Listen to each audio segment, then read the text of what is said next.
Hey, it's Chelsea from AHA. I would love to show you a new way to make sense of all your customer feedback by organizing related ideas into themes within your ideas portal.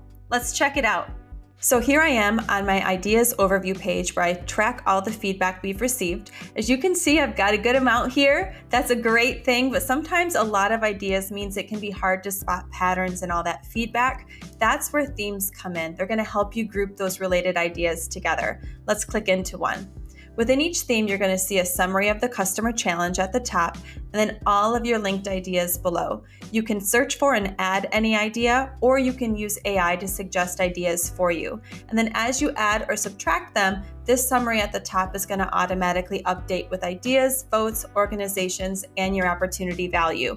If you'd like a little additional help surfacing related themes, you can hop into your AI exploration page. This is going to comb through your entire portal and surface relevant patterns in your feedback. And then as you see any theme suggested here you might want to add, there you go, really easy to do so, save as theme.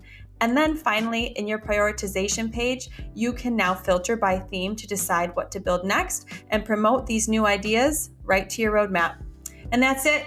Themes and AHA ideas really help you understand what your customers need and then move faster on the ideas that matter most. Give it a try.